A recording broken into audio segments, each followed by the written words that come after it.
watching A King's Love Combos. Have you ever been extremely disappointed?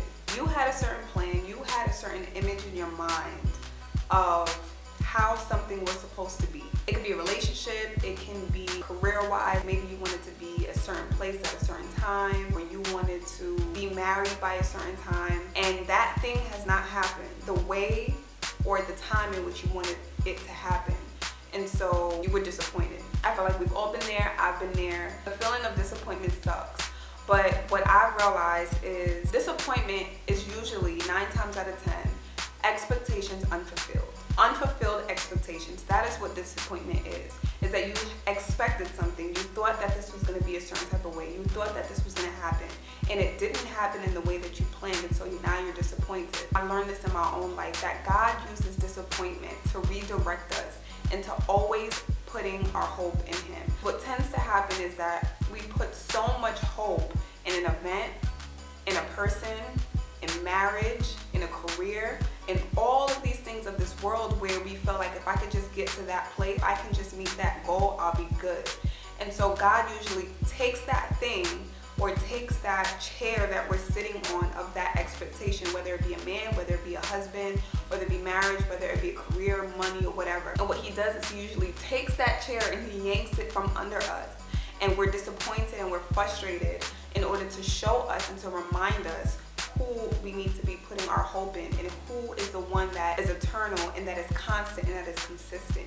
Because those things do not satisfy. I have learned that in my life so many times where I felt like if this one thing can happen, or if I could just get to this certain place, then I'll be good. I'll be happy. I'll be satisfied. God, just answer this one prayer and be good. But the human heart, I believe, is conditioned by God to always be discontent unless God fills that void. For example, you have this cup and you're trying to fill this cup with water, but the cup has like this big hole in it at the bottom. So you're filling this cup and you're trying to fill this cup and you're getting frustrated because the cup is never getting full, but you don't realize that there's this big hole at the bottom of it. We all have this like big hole in our hearts that can only be filled with the love of God, that can only be filled by the Spirit of God. And so we're trying to fill that cup with people, with money, with friends, with finances, with husband, with marriage, with all of these things. And we get frustrated because we're not content and we're on this never-ending journey, never to realize that the only thing that can fill that hole is the Spirit of God. I'm not just saying that, like I've experienced that. I've tried to fill it with other things. I've tried to fill it with relationships. I've tried to fill it with people and with friends. And they could be godly friends, and it could be a godly relationship. It could be a godly man. But at the end of the day, the only person and the only thing that can fill that hole is God. We tend to get that thing that we need to be satisfied, and we'll be satisfied for maybe a week. You know, for a couple of days, we'll be excited and we'll be good. The human heart is never satisfied. There's always going to be something that you want. There's always going to be something else that you're yearning for. For example, you may have your eyes set on like a pair of shoes or something. Like you really, really, really want these bad shoes that you saw that are so fly, and you're like, I really want these shoes, I really want these shoes. And they're kind of pricey, so you know you gotta save up and you gotta, you know, do a lot, but you really want these shoes and you want to wear it for your birthday and you have all these plans. You get these shoes and you're so excited, you're so happy, taking pictures, you put it on Instagram, you got outfits planned out and everything. You're so excited about your shoes. A week later, you're still excited.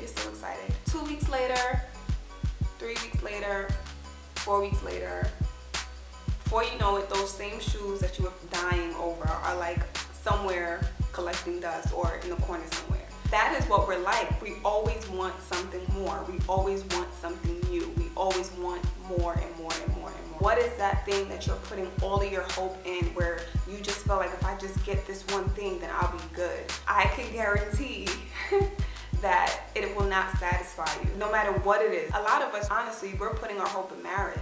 And we're putting our hope in a relationship where we feel like if I could just get married and once I find my man, I'm gonna be good. But that man is gonna get on your nerves. That man is going to make you want to kill him sometimes. That man is not going to always please you and make you happy all of the time. He's human. Nothing in this world has the ability to satisfy us like God. And I know that sounds cute and cliche, but it's the absolute truth. Psalms 146 verse 3 says, "Do not put your confidence in powerful people. There is no help for you there." Psalms 118 verse 8, "It is better to take refuge in the Lord than to trust in humans." What it's saying is that humans are flawed. We all got issues. Your future Boaz is gonna have issues too. You know, the man of your dreams is gonna have issues. Your Prince Charming may be a little crazy and he may have issues and he may get on your nerves. But we cannot look to people and we cannot look to these relationships to satisfy us and to make us whole, because they cannot. No matter how godly, no matter how great they are, no matter how blessed and anointed they are still human. Ask God to show you what is that thing that you're putting your hope in. And I encourage you to really get before God and surrender it to Him and allow Him to consume you so much where things are not what you're holding on to complete you. Everything else is just icing on the cake. So you're not looking for a man to complete you. Ask God to show you what it is that you've been putting your hope in, and to not put your hope in people, things, or circumstances. Always put your hope in the Lord. Always put your trust in Him, who is perfect, who does not move, who does not change.